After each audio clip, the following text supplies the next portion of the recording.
The mansion looked like a ship run aground on the ridge, steel ribs, glass skin, and the long, low decks of terraces that faced the valley as if searching for a harbor. At night, the city below flickered like a field of embers. In daylight, the house blinded you with reflections, sky caught in panes, clouds snagged on edges, the sun cut into squares and diamonds along the marble floors.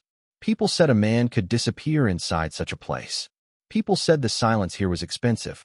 Daniel Alvarez had learned to walk through that silence, as if it were another boardroom. He was 30, famous for having turned a risky logistics play into a network of companies no one could ignore. Money had made him taller, but grief had made him older. In photographs, he smiled like he meant it. In hallways, he measured his breath. And always, he thought of the day the world broke open like a car door, metal peeled back, rain inside the cabin, glass beads in his daughter's hair. Sophia's wheelchair sat near the living room windows like a small altar. She liked the way the horses sounded in the distance. 3 Mexican stallions that ran the fence line at dusk, snorting, hooves drumming the dirt like drums from another life. When the wind was right, they carried into the house the smell of hay and leather. Sophia's fingers would tap the armrest, a rhythm only she knew. She was 12 and had not spoken in 5 years. Doctors called it selective mutism following acute traumatic stress. Therapists called it a door that the brain locked to protect itself. Daniel called it the day her mother died and our house went quiet. He had tried everything. Specialists flew in. Programs were built. A therapist brought color cards and asked Sophia to point. A neurologist pushed tiny electric storms through her scalp and searched the graphs for lost lightning. A music therapist hummed lullabies. Some days her eyes went soft, and he swore he heard a word pushing up from her chest like a swimmer surfacing. Then it slid back under, and the room went still. He kept a routine because routines build bridges where everything else is water. Mornings, he made her oatmeal and stirred in cinnamon because her mother used to do that. He brushed Sophia's hair slowly, careful over the small scar above her ear, careful over the place where memory lived. He talked about the day, about the horses, about a stupid investor call in which a man twice his age had explained to him the future of his own company. Sophia looked at him with eyes like dark rivers. He pretended not to see his own reflection drown there. Clara arrived on a Tuesday. The agency sent a glossy PDF with bullet points. Experienced in high-end residences, trained in mobility assistance, references impressed with her calm and poise. Daniel interviewed her at the long kitchen island where the light fell like honed silver. She wore an unremarkable dress, a white cardigan, and a smile that showed just enough teeth. Pale skin, pale hands, pale perfume that insisted it was clean. "I like routine," she said. "Children thrive in predictability." "Sophia isn't like most children," Daniel said. "She doesn't speak." Clara tilted her head, the kind of tilt that says I understand, and also I don't. "I've worked with nonverbal kids," she said. "It's about trust. We'll find our rhythm." He wanted to believe her. He wanted to believe in anything that promised rhythm. On her first day, Clara memorized the house the way some people memorize faces. She walked the halls and smiled at the staff and lingered just long enough in each room to learn where the cameras blinked their red dots. In the west garden, the hedges grouped like a choir around an open square of grass. No cameras there. Daniel had thought it intrusive to watch his daughter in the sunlight. Along the service corridor, the motion sensors weren't working, waiting for replacement parts. Clara took a mental pen and circled those spaces. Here the world ended and hers began. The first time Clara pushed Sophia's chair, the wheels sang over the stone. "You and I are going to get along," she said. "You're light. That's good." She leaned closer, breath warm at Sophia's ear. "Makes you easy to move." Sophia's fingers tightened around the armrest. She stared straight ahead. Inside, Clara was honey. "She likes the window," she told Daniel at dinner. "We listened to the horses." Her smile softened like a pillow. She responded when I mentioned the chestnut one. "Lucero," Daniel said. "He used to let her feed him carrots." "How sweet," Clara said. "We'll try that again." Sophia looked at her father's hands on the table. She watched how his thumb rubbed the ridge of his wedding band that he still wore on a chain around his neck. She lowered her eyes when Clara's foot touched the back of her wheelchair, the light tap of ownership. The house learned Clara's footsteps. Click, click, pause. The staff stepped around her in the way staff do when a person has power undefined but present. In the laundry room, Clara complimented the housekeeper's folding. "So crisp," she murmured. "My mother taught me to fold like that." In the pantry, she straightened labels to face forward. In the living room, she adjusted the throw over the sofa by a half-inch and smiled as if the room had thanked her. And with Sophia, she practiced a different craft. "Look at me," Clara said one afternoon in the West Garden where the jacarandas dropped their purple tongues onto the grass. Sophia did not look. She watched the petals fall. "Look at me when I speak to you." Clara's fingers pinched Sophia's chin and turned it. The touch was quick, not hard enough to bruise, not long enough to catch on the absence of cameras. "There," she said. "Good girl." That night, Daniel asked, "How was your day?" His voice had a warm shape. He sliced apples the way his wife once had. Thin, same thickness, lined like training wheels on a plate. Sophia's mouth held still. Daniel leaned closer. "Did Clara read to you?" Clara smiled. "We tried." She liked the pictures. She never said Sophia had looked away when Clara's voice turned into a wire. She never said Sophia's hands had trembled when Clara let the wheelchair roll backward an inch on the slope just to feel the tread stutter. There are sounds a house makes when no one names them. The hush of expensive HVAC. The whisper of paper under a pen when the lawyer sends a draft of a trust. The squeak of rubber on marble when a wheelchair stops too fast. The low breath of a man at 2 a.m. reading medical articles until the words blur. The small, mean laugh of a young woman in a hallway where the camera doesn't reach. "Stupid little mute," Clara whispered during a transfer from chair to bed. The words landed like ash. Sophia's eyes flinched toward the door, then back to a place inside her head where voices could not follow. "Your father thinks you're a saint," Clara murmured. "He doesn't know you drool when you sleep." She wiped Sophia's mouth too hard. "He doesn't know you're heavy when you're dead weight." The next day, Clara was sugar. "We're going to the garden," she sang. "I think Lucero misses you." She wheeled Sophia past the pictures in the hallway. Daniel in a hard hat. Daniel at a ribbon cutting. Daniel with his wife under a paper lantern at a restaurant no one could get into now without a phone call from a rare number. Sophia looked at her mother's face and remembered the way red lights look in rain. Daniel watched them go from his office window. He saw a woman and a girl in a wheelchair and felt a gratitude so desperate it made his chest hurt. He opened his calendar and moved a meeting so he could be home by 6. He wrote his wife a message he would never send. "She seems good with Sophia. Maybe this time." In the garden, the path had not yet given up the morning's rain. Clara's shoes left the kind of prints that look like flowers. "Breathe the air," she said. "Do you smell the wet?" Sophia did. She smelled wet dirt and the faint sweetness of jasmine and the animal heat of horses. Lucero nickered and shook his mane. Sophia's chest tightened with a memory of carat coins in her palm, the velvet of a muzzle, the warm push of breath. She lifted her hand an inch. Clara didn't see. She was busy calculating the slope of the path. "Oops," Clara said later, down by the hedge gap that opened toward the service drive, when one will kiss the edge of the grass. She corrected with ease. She liked control. She liked proving to herself she could flirt with cliffs and never fall. She liked the moment a girl's knuckles went white. Sophia dreamed that night. She dreamt of being underwater in the bathtub while her mother's voice sang from the doorway, and when she opened her mouth to answer, water went in. She woke with her fingers dug into the blanket, and a nurse, the night nurse, a woman with a grandmother's patience, tucked the sheet under her hands and hummed until the dream let go. Days became a string. Clara beaded them. She watched the cameras and learned Daniel's rhythms. When the Range Rover left, when the black SUV returned, when the chef was in the kitchen, when the gardener ran the blower and drowned other sounds. She learned to smile for Daniel precisely when he felt most like a father failing. After a bad therapy session, after an email from the school with the formal language of services, after a fundraiser where people congratulated him for doing so much and then asked for donations with the same breath. "You're a good dad," Clara told him. "Sophia is lucky." He swallowed the compliment like a pill that only partially dissolves. When she was alone with the girl, Clara talked like acid. "You look at him like a dog," she said once, crouching to Sophia's eye level. "Do you even remember her? Your mother? She was pretty. You are not. What kind of child breaks and stays broken?" Sophia blinked slowly. Her lungs felt like paper bags. The words gathered and rafted together and floated away. Somewhere inside her, a hand knocked on a door. On Thursday, the sky went from bright to bruised in an hour.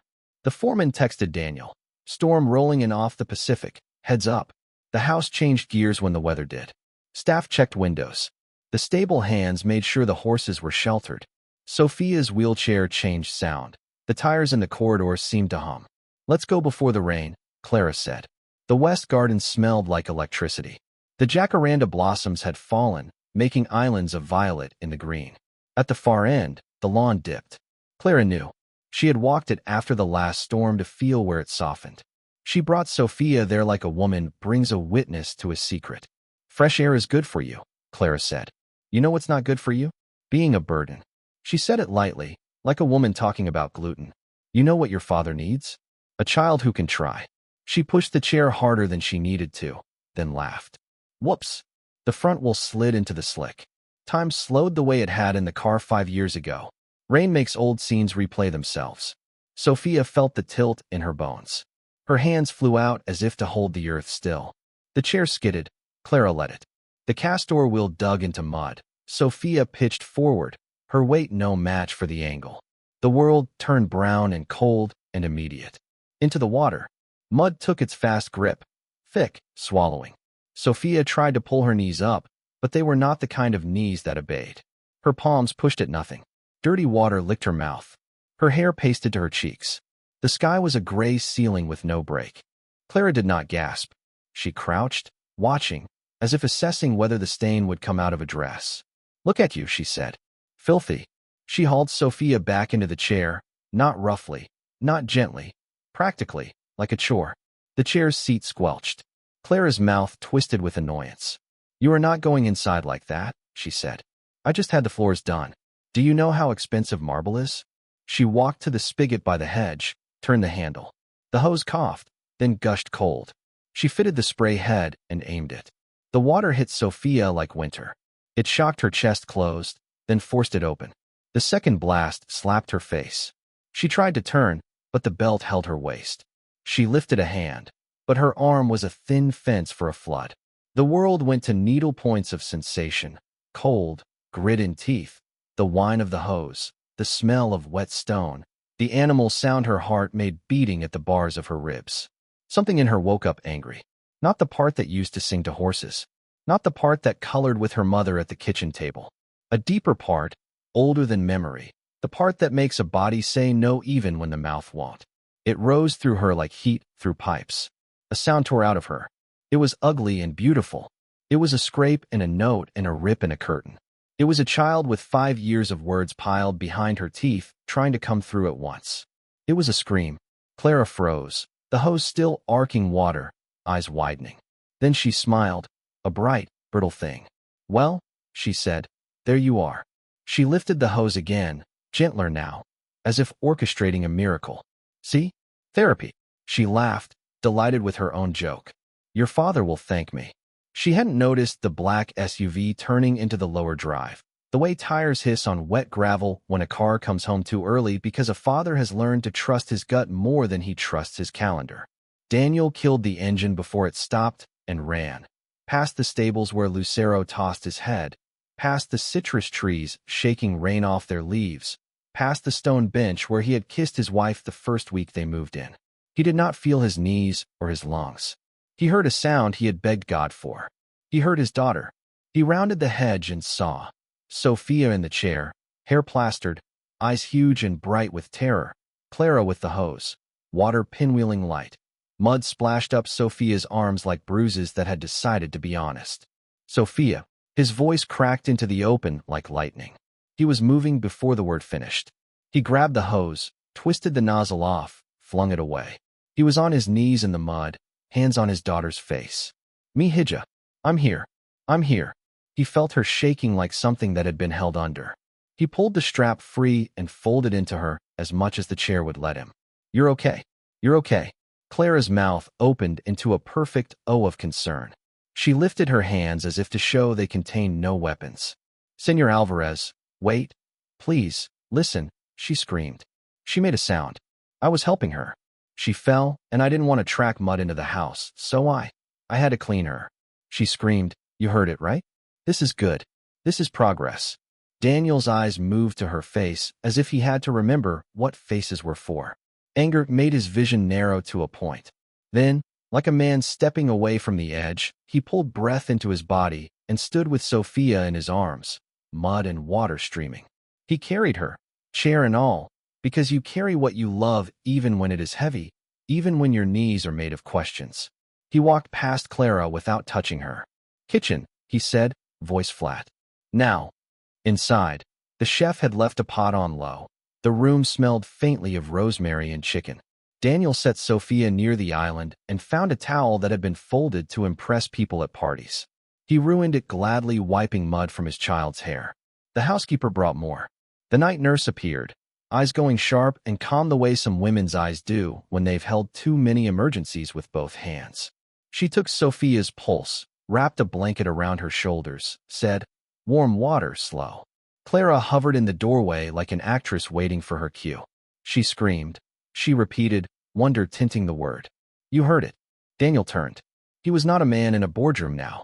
He was not the boy from the east side pressing his face to a shop window. He was a father whose house had been a church of quiet and who had just heard his first hymn in years sung with terror. Leave us, he said. Clara blinked. I work here. I was only. The line of his mouth didn't move. Leave us. She retreated 2 steps, then 3. She stood in the hall and told herself that it would be fine, that this could be spun, that men like Daniel wanted results, and she had given him one. A voice ripped from a child like a coin from a slot. A miracle is a miracle even if it's ugly at first. She smoothed her hair. She rehearsed a speech about neuroplasticity. She waited. In the kitchen, Sophia's teeth chattered until the hot water reached her palms, and she could feel something other than cold. The nurse spoke softly. You're okay, sweetheart. Slow sips. Daniel crouched, so he was eye level. He didn't ask her to speak. He didn't say it again. He said, we go at your speed. He pressed his forehead to hers and felt the real temperature of his life. He carried her to the downstairs bath, where warm water could be made to feel like forgiveness. The nurse handled the practicalities. Daniel held his daughter's wrist, feeling the pulse like a small animal. He thought of his wife's hands as she washed Sophia when she was a baby and had laughed at the way waterproof mascara isn't waterproof enough for motherhood. After, when Sophia was dry and dressed in a clean cotton nightgown, they returned to the kitchen. Rain ticked at the windows like a patient man waiting to be let in. Clara hovered again, smile recalibrated to supportive. Daniel looked at her and saw the garden, the hose, the word progress wearing a coat of frost. Tell me, he said. From the beginning. His voice was calm. He had learned to use calm like a crowbar. She wanted the garden. Clara said, palms up. You've said she loves the horses. We were on the path and it was wet and the wool caught. She slid. I got her back in the chair. She was filthy. We couldn't go inside like that. The marble. She caught the way his jaw moved at that word and pivoted. I turned on the hose to rinse her off. The water must have been colder than I thought. She cried out. But, sir, I heard it. She made a sound. You did too. Daniel nodded once, a gesture that meant nothing. He looked to Sophia. Her hands had stilled around the warm mug the nurse had given her. Her eyes were on his face. They're dark, impossible to misread if you had ever learned the language of people who cannot use words. Sophia, he said, and the word was the gentlest thing in the room. I won't make you talk. Not now. Not tonight. But I will listen with everything I have. He touched his chest. Everything. She blinked. A tear traveled the geography of her cheek. She lifted one hand slowly, the way a diver breaks the water's surface. Her fingers found the edge of the towel. She rubbed the fabric between finger and thumb as if memorizing the word for soft. She looked at Clara, then at her father, then at the sink where the hose water would have run had it been inside. Her mouth opened a fraction. A sound came, small, stored in the attic of her throat for too long. Not a word. Not yet. But a note in a scale that led somewhere. Daniel closed his eyes just long enough to put steel behind them. He opened them to Clara. You will not take Sophia to the garden again, he said quietly. You will not touch her without the nurse present. You will not go near the west terrace unless I am there. Clara's face shifted through surprise toward indignation. Sir, with respect, that makes my job. Your job, he said, is to follow my rules in my house with my child. He turned to the housekeeper. Please show Clara to her room. I'll have decisions in the morning. Clara's lips flattened. She turned on her heel. In the corridor, her heels made little explosions on the tile. She thought of calling a friend to complain, of posting a picture of a wine glass with a caption about some people not appreciating progress, of reminding herself that no one keeps new staff forever. New becomes noise when the music changes. She told herself she had a little time. She told herself he'd be grateful tomorrow when the shock wore off and the narrative settled down. Child screamed. Caregiver present. Miracle. Night folded the house. The nurse dozed in a chair near Sophia's bed. The rain softened to a hiss. Daniel sat on the floor with his back against the wall and watched his daughter breathe. He let his own body remember how to be tired. He texted his COO, "OTO tomorrow." Family. He texted no one else. He had learned that grief makes a man look like a statue in a square where pigeons feel entitled. At 3 a.m., Sophia stirred. He was there before the sheik could sigh. Her eyes were open. She looked at him the way a person looks at a cliff before deciding to jump. He shook his head just enough to say, "You don't have to."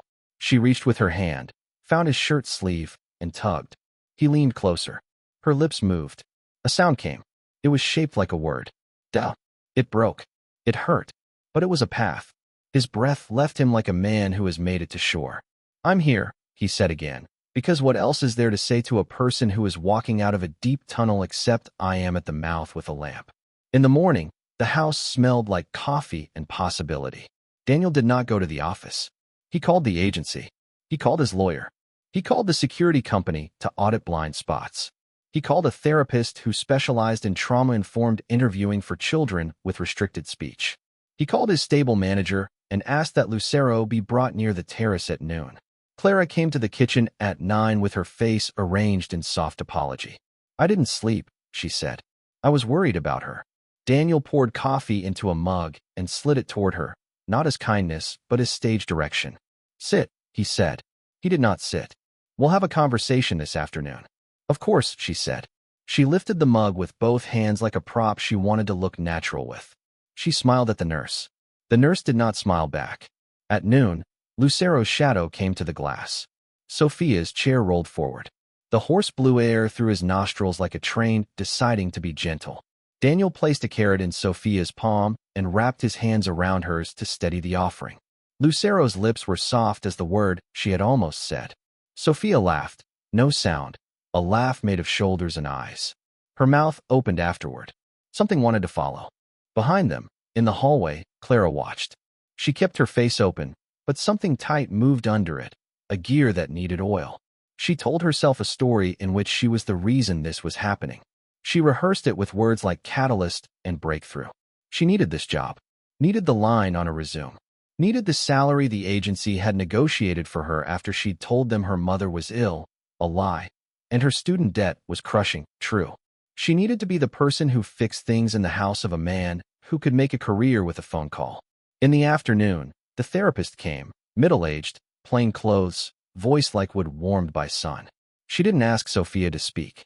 She put colored blocks on the table and asked Sophia to move the blue one near the red if she felt safe with her father in the room, the yellow near the blue if that safety felt strong.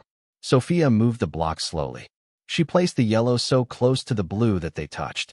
She placed the red, touching both. Daniel swallowed a sound. The therapist nodded once and wrote something down. She asked if Sophia could point to pictures when she wanted to tell a story later. Sophia looked at Daniel, then at the pictures, then nodded.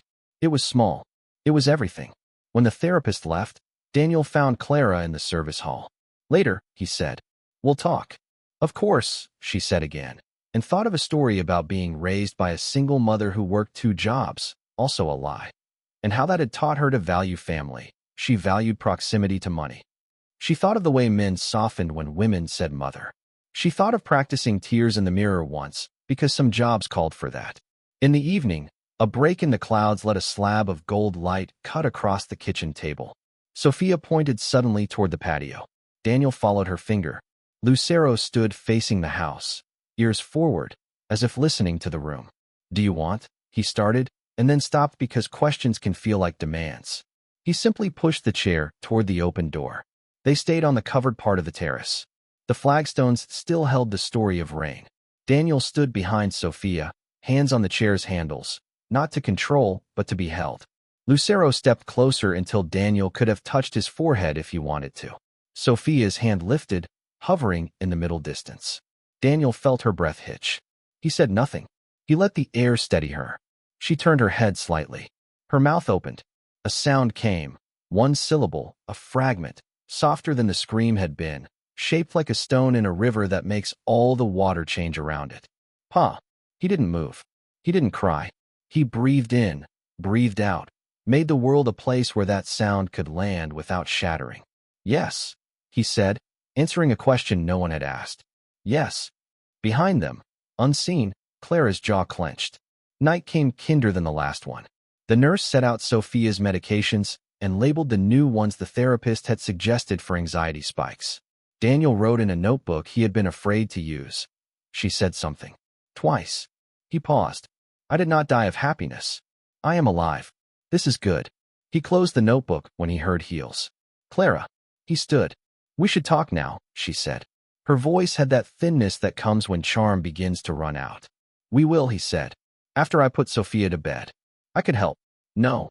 Clara pressed her lips together, then smiled as if his refusal had been a compliment. I'll wait in the kitchen, she said. I'll make tea. He didn't say don't use my stove. He didn't say don't touch my cups. He took his daughter down the hall, away from the woman who thought water cured trauma if it was cold enough.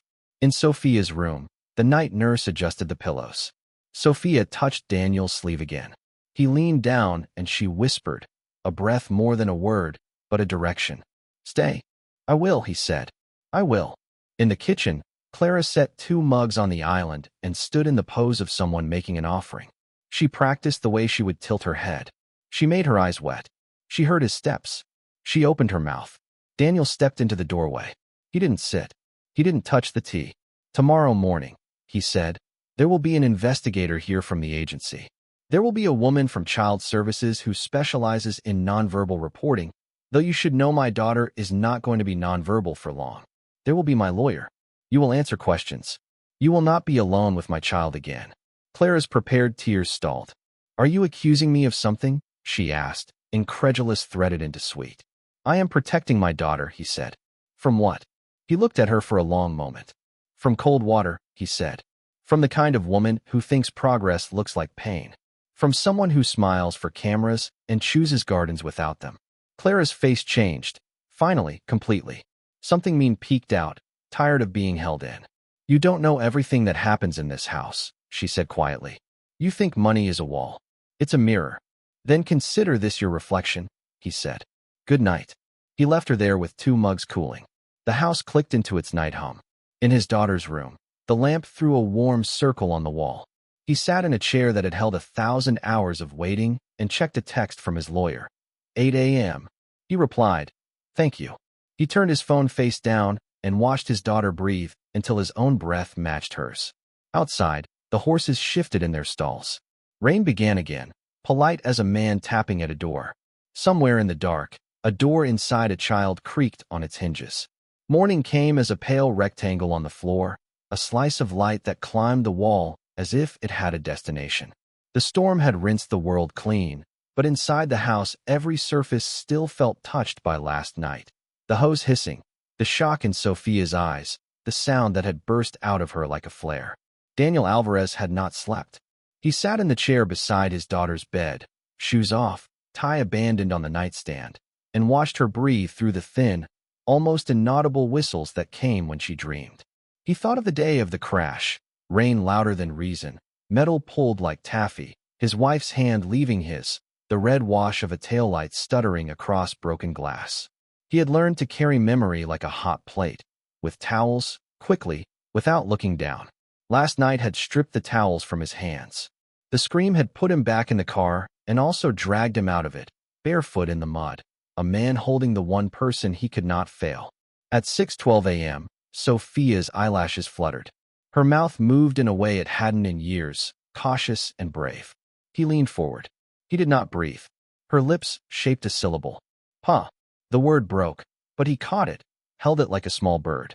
I'm here, he whispered. He did not ask for another word. He had learned enough about miracles to know you do not tug them by the wing. The night nurse appeared with a soft knock, a clipboard hugged to her chest. "Vitals are good," she murmured. "I called the therapist for an early slot. And I wrote down everything from last night. Times. What I saw in the kitchen. The mud. For when you." She didn't say for when you have to fight for her.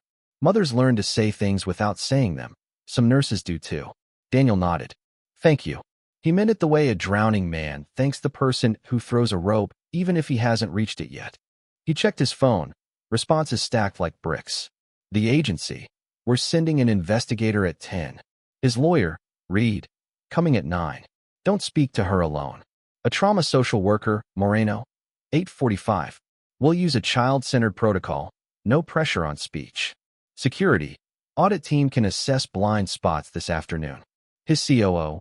"We can postpone the Singapore call 2 weeks." He texted back one word. Postpone.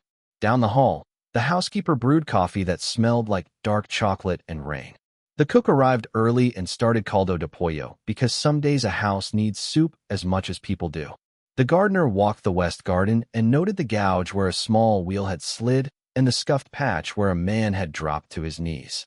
He took photos and emailed them to Daniel without comment. Clara's door opened at 8:30. She had slept in a face of makeup that looked like it had been ironed on.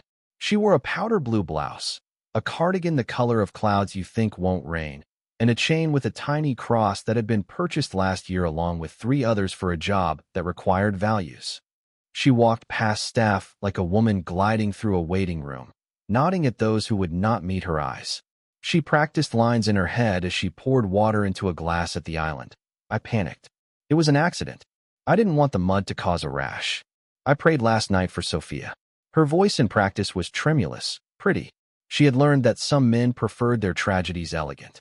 At 8:45, Ms. Moreno arrived. Flat shoes, cardigan, a tote with a rainbow of stickers, and a thick folder.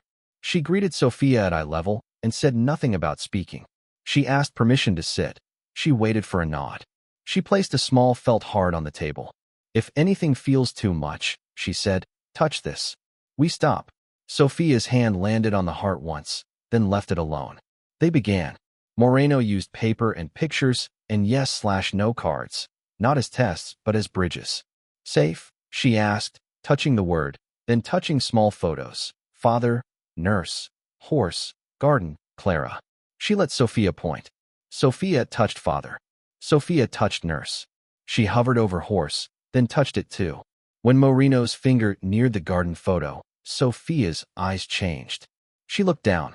Her hand crept toward the felt heart, hesitated, then returned to the table.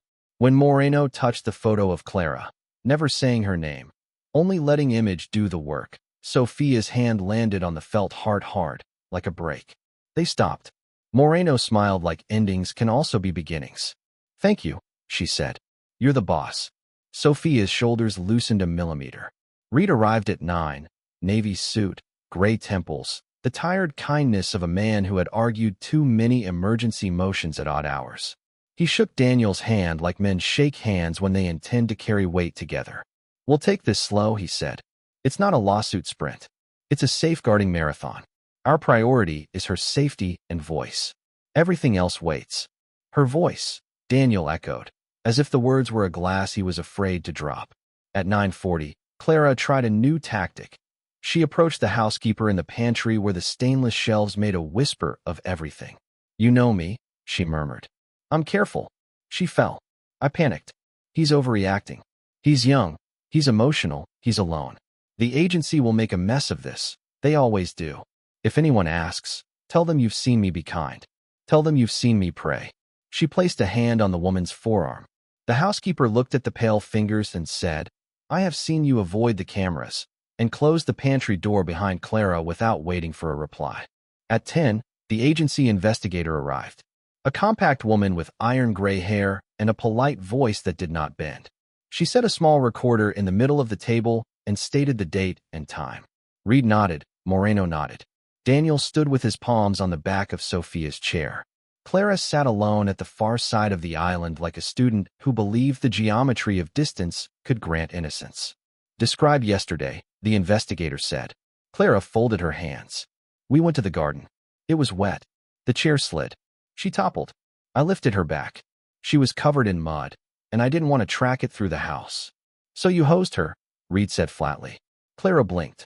I rinsed her. The water was colder than I realized. She let her mouth tremble.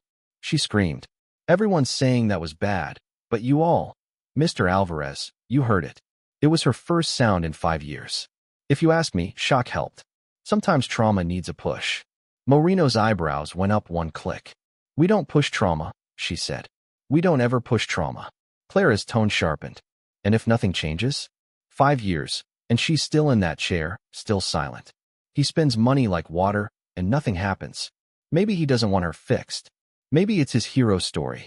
She smiled at Daniel, saccharine. Or maybe I finally did something right. Daniel's hand tightened on Sophia's chair. He had 1,000 words, thousands, but he had learned something last night about which words matter. He leaned down so his mouth was level with Sophia's ear. Do you want to stay? He asked. Or do we take a break? Sophia's fingers curled, then released. She nodded once. Stay? Document this, Reed said to the recorder. The child indicates willingness to remain present. Moreno laid out 3 cards on the table, a green circle for yes, a red square for no, a yellow triangle for maybe. She added a simple drawing of a hose, another of the garden, another of the kitchen, a picture of a mouth open, a picture of hands up in a stop gesture. She moved slowly, naming nothing, letting Sophia set the language. We just want to understand the order of things, she said. Clara exhaled through her nose, a small derisive sound. She's not going to tell you anything. She can't. And then Sophia moved. Her hand wasn't steady, but it was sure. She touched the garden. She touched the hose. She touched the red square. She touched the picture of hands up. She looked at Clara and then at the investigator. She pressed her palm on the table, a soft thud. Daniel realized he had been holding his breath and let it go slowly, as if exhaling could keep this moment from breaking. Moreno didn't rush. Do you want to try a word? She asked, not as demand, but as a door she would not force. You can also point. Pointing is talking. Sophia lifted a finger and tapped her own chest. Then she tapped the hose.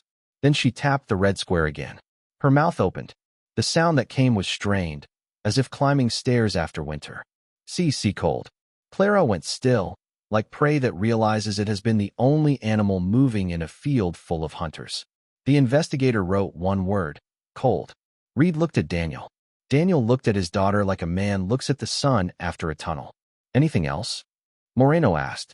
Sophia's eyes filled, but her face held. She tapped the hose. She tapped the red square. She pulled her hand back as if it had touched a stove. No, she said, each letter a step. She shook her head and found her father's hand. Her fingers slid between his, fitting into grooves they had carved over years of silence. Reed clicked his pen. That's sufficient for today. Miss Clara, gather your belongings. You're suspended pending review. Clara tried a smile that had worked in other rooms. You can't fire me based on a few noises and pictures. We're not firing you, the investigator said. We're removing you from the home while we finish the report. Based on what I've heard, we will also refer this to law enforcement. Clara's eyes flashed, fear, then fury. Law enforcement. Involuntary exposure to cold water while under your care may constitute neglect or abuse, Reed said. We'll let the DA decide what charge fits. He had seen men twice his fees turn to ash under softer statements. He was not here to be poetic. Clara stood too fast, and the chair legs screeched. You're making a mistake. He's making a mistake. You all want to paint me as a monster because I'm the only one who made her do anything. She looked at Daniel as if appeal could be a weapon. Think about it. She screamed. With me. Not with your doctors. Not with your therapists. With me. Daniel's voice was quiet, as if quiet could be more cutting than a shout. She screamed because she was afraid, he said. She screamed because you chose cruelty and called it care. Clara's mouth thinned to a blade. Men like you love the idea of yourselves as saviors, she said. You keep your broken things close so you can be saints. You want to hear her call you daddy so you can be forgiven for killing her mother. The room went still, then colder. Reed stepped forward. We're done. Security appeared in the doorway, not uniforms, just men whose bodies made doors look small. Clara looked at them, looked back at the table, and read the room. She won a pack. The house learned how to be a clinic without losing its warmth. Moreno came daily for a week, Then every other day, she brought wooden puzzles and a metronome. She taught Daniel a breathing game where he and Sophia matched inhales and exhales to hand squeezes. She taught him not to fill the silences with words he imagined for her. Let the pause be a room she can walk into, she said. Don't rush to carry her. Sophia's words came like birds landing on a fence one by one. No cold. Stop. Pa. Then small strings, fragile as new webs. No hose. No garden. She learned to point the past into the present. One afternoon, she pointed to the west terrace and said, wet, then to Clara's empty doorway and said, bad. Moreno didn't praise with claps. She nodded, firm, like acknowledging a fact both knew but one of them had finally said. At night, the old nightmares changed shape. Sophia still woke sweating, but the sound that came out of her throat at 3 a.m. wasn't always a scream now. Sometimes it was a call. Pa. He was there, lamp already on, the room smelling faintly of lavender and steel. I'm here, he said. And sometimes she reached for his shirt sleeve, and sometimes she reached for his face, and once she traced the line of the scar near his hairline and whispered crash. And he whispered yes, and they breathed until the words set down like a bird closing its wings. The security audit found what Daniel had allowed to exist because he thought privacy meant protection. A blind gap in the west garden, a dead motion sensor in the service hall, audio in the kitchen but not on the terrace. Cameras placed to protect assets, not the person he valued most. He signed a work order without haggling the price. Full coverage, audio where legal, tamper alerts, hidden backups. He had made money solving supply chain bottlenecks. He could solve camera placement. Word of Clara's removal reached farther than the property line. The agency froze her profile. 2 families quietly removed her from their shortlists. She tried a preemptive post on a private account. When you care too much, and they call it cruelty, pensive face, #misunderstood, and received 3 comments, all from a friend who sold facials. She texted another household staffer a draft of a story about Daniel drinking too much and being sloppy with money. The staffer forwarded it to Reed with the subject FYI. Reed printed it, slid it into a folder labeled smear attempts, and went back to writing a letter to the DA. A detective came on Wednesday, Detective Price, a man the color of burnt coffee who spoke to Sophia the way he would to anyone who had been compelled to be brave. He didn't wear his badge where a child would see. He wore it the way you wear truth when it's heavy. He asked if she would show him the garden. She pointed to the window. He asked if she would show him her yes card. She tapped the green circle. He asked if the water was from a hose or from rain. She tapped the drawing of the hose with a frown. He thanked her as if she had handed him a tool he needed for a job that was not about her, but about something larger, how the law names what people do to those who cannot shout. Price interviewed staff. The gardener pointed out the gouge. The housekeeper mentioned Clara's love for corridors without cameras. The nurse produced a log with times and notes. Price didn't hurry, he collected. On his way out, he told Daniel, "This isn't SVU. It's slow, but slow is how we keep it from breaking later." Daniel nodded. He had learned to respect slow. The DA filed a misdemeanor charge of endangering the welfare of a dependent person, with a note that they would consider elevating if additional evidence of a pattern emerged. Reed didn't exhale in victory. He marked a date on the calendar and said, "We show up. We don't flinch." Clara, meanwhile, did not become a ghost. She sent Daniel a 3-paragraph email that began with, "I forgive you," and ended with, "The truth will come out." She copied a generic HR inbox at the agency and blind copied herself. Reed replied from Daniel's account with a sentence that had cost other people more money than they realized. All communications should go through counsel. On Thursday night, the House held a different kind of gathering. Not investors, not influencers, not anyone who didn't know how to hold silence without breaking it. The night nurse, Moreno, the housekeeper, the cook, the gardener, all sat at the long table because Daniel had asked them to, because he wanted everyone who had held the house together to hear what the house was about to say. Sophia sat at the head, a small queen with a blanket across her knees. Daniel stood behind her, not as a sentinel, but as a witness. He placed a small object on the table, a plastic charm like a horseshoe that Sophia's mother had bought at a gas station on a road trip when Sophia was 7, and they had laughed at how vending machines try to predict what people need. Sophia lifted it, turned it over, traced its cheap edge. She looked up.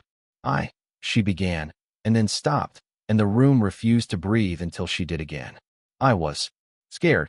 The words came like pebbles laid carefully on a path. Hose. Cold. No. Stop. She looked at Daniel. Pa. Her face, the way it asked, not for permission but for belief, made a noise in the room no microphone could record. Daniel wanted to pick her up, wanted to hold the world back with his bare hands. He steadied himself against the chair. We hear you, he said. He looked at each person around the table. We hear her. Moreno wiped her eye with her wrist. The cook crossed herself, not because she thought God hadn't been paying attention, but because sometimes the body needs to do something with the awe that doesn't fit in language. The gardener said, Lucero's been waiting by the fence every afternoon. The nurse wrote the date on the corner of her log, as if that could make it more true. The housekeeper, who had seen children raised and ruined in houses like this one, said quietly, now the house knows who it's for. 2 weeks later, the court date arrived like a day that had been writing itself in the margins while everyone did other things. The courthouse did not care that Daniel was a billionaire. Its walls were a bureaucratic beige. Its benches were too hard. Its air conditioning ran like a rumor you couldn't ignore.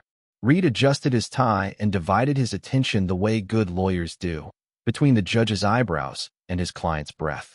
Clara arrived in a dress that wanted to be modest and failed by being too new. Her hair was smooth. Her eyes were the wrong kind of shiny. She had a public defender who didn't have time for a client like her because he had too many clients like her.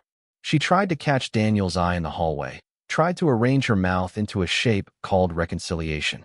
He looked past her at the wall map of the county and thought of cameras that didn't point at gardens. Price testified about the scene, the garden gouge, the hose, the temperature of the water that day, the weather report, the nurse's log, the statements. The gardener testified about the ditch, the housekeeper about cameras and corridors. Moreno testified about Sophia's yes/no cards and her statements. Cold, no, stop, and how those words were not incidental but anchored to pictures and sequences that matched the physical evidence. Reed did not call Sophia. He would not. He would not turn her voice into a show and tell for strangers in a room that smelled like dust. He played a 15-second clip Moreno had recorded during a session, with Daniel's consent and Sophia's nod, of Sophia pointing to the hose and saying cold. He let the judge watch it 3 times. The judge asked Moreno 2 questions about protocol and thanked her for the clarity of her work. Clara spoke. She said she was sorry if feelings had been hurt, feelings, not bodies, and that she had panicked, and that she had been trying to clean, and that she had been taught cleanliness was godliness, and that maybe they were all overreacting because of guilt. She tried to cry but only managed to look damp. The judge looked at Clara the way judges look at people who have mistaken opportunity for character. The verdict was not a novel's thunderclap. It was a gavel and paperwork. Guilty on the misdemeanor. Fine. Community service at a center that trains caregivers under supervision. A no-contact order for Sophia and the Alvarez household. A note added to her agency file that would follow her like a shadow. Reed put a hand on Daniel's shoulder, not celebratory, just present. It won't undo the hose, he said, but it lines the walls against the next one. Outside the courthouse, cameras waited, real ones. A reporter called Daniel's name. Another asked if he had a comment. He wasn't an actor, but he knew when to set a scene. He looked at the row of lenses as if they were windows and thought of all the other houses with quiet children and women who laughed in hallways without cameras. My daughter is brave, he said. If you hear a child say no, and you call it progress, you are the problem. Believe your children. Fix your blind spots. Make sure your house knows who it's for. He did not name Clara. He did not need to. They went home. At the gate, Lucero tossed his head once, then stood still as if honoring someone. Sophia laughed in her shoulders again. Then, to everyone's astonishment, out loud. A sound that was embarrassingly small for such a large feeling, but still a laugh. The cook cried openly, and said she hadn't cried this hard since her daughter's quinceañera. The gardener laughed too, because laughter is a job you do with other people. Daniel hired a new attendant after 3 rounds of interviews that felt like court in his kitchen, background checks, references from people Reed had personally called, trial days under the nurse's hawk eye, and Moreno's questions. The woman they chose, Anna, was in her 40s, had arms like a person who lifted care and put it down gently, and a laugh that warmed a room without asking permission first. On her first day, she put a sticky note on the back door camera with a drawing of a smiley face and the word hello, because she said cameras also deserve kindness if they were going to be part of the family. Sophia learned a new word every few days. Warm, safe, home. Sometimes she forgot, and her mouth kept quiet, and Daniel did not look disappointed. He learned to sit and not rescue. He learned that silence could be a choice and not a wound. He learned to say, when people at fundraising dinners congratulated him for how strong he was, "My daughter is the strong one. I'm just her ride." One afternoon, sometime after the verdict, sometime after the last of Clara's emails had been routed into Reed's quiet folder, Sophia asked to go to the West Garden. The request was a hand signal, and the word garden, the way water glances off a rock. Daniel hesitated. He looked at the hose spigot from the kitchen window and wanted to pull it out of the wall with his hands. He breathed. "Okay," he said. "We go together." The sky was honest blue. The hedges hummed with bees. The wheel dipped where the gouge had been. The gardener had filled it and smoothed it, but the earth remembers where it was cut. Daniel stopped the chair before the dip. "This is where you fell," he said. He didn't make it a question. "This is where I should have had a camera. I'm sorry." Sophia reached back, patted his wrist. "Pa," she said, and in that one syllable was "I forgive you, and please forgive yourself, and also move me a little left so I can see Lucero better." Lucero trotted to the fence, ears forward, the way horses do when they are trying to make eye contact with sadness. Daniel put a carat coin in Sophia's palm. She held it out. Lucero took it with his soft lips. Sophia laughed, the shoulder kind and the out loud kind together, and said, "Good," and then, daring the world to hold, "Boy." The word hung in the air like a flag. Moreno would later write it in her notes as two-word utterance, subject plus noun. Spontaneous, context appropriate. Because paperwork sometimes needs to flatten wonder into lines. Daniel didn't write it anywhere. He put it in the place where men store the things that teach them how to live. On the way back inside, he stopped by the spigot. A new attachment, warm water mixer, gleamed. He touched it, then let go. Anna had put a small wooden sign above it. For plants only. The cook had burned the words in with a kitchen torch. The housekeeper had tied a yellow ribbon around the handle. The gardener had planted a ring of marigolds at the base. That night, Sophia asked for the window open. The city breathed up to them. The horses shifted in the dark. Daniel sat and read a book badly because he kept rereading the same line. He closed it and looked at his daughter. "Do you want to hear about your mama?" he asked. Sophia nodded. He told her the story of the paper lantern restaurant and the gas station horseshoe. He told her about a woman who laughed with her whole face and said curse words in Spanish when she stubbed her toe and believed in two things absolutely. That her daughter was magic and that water should never be too cold for small bodies. He didn't cry because not crying can also be a way to honor a person who always cried at commercials and would make fun of him from heaven if he got weepy at bedtime. Sophia fell asleep with a smile he hadn't seen in years. Daniel sat another 10 minutes, because sometimes fathers make bargains with nights they cannot keep. He turned off the lamp and left the door cracked. In the hallway, he paused. The house was different. It hummed still, the way expensive houses do when systems run under the skin. But the hum felt tuned to a new pitch, a frequency that said, "The cameras are watching the right corners.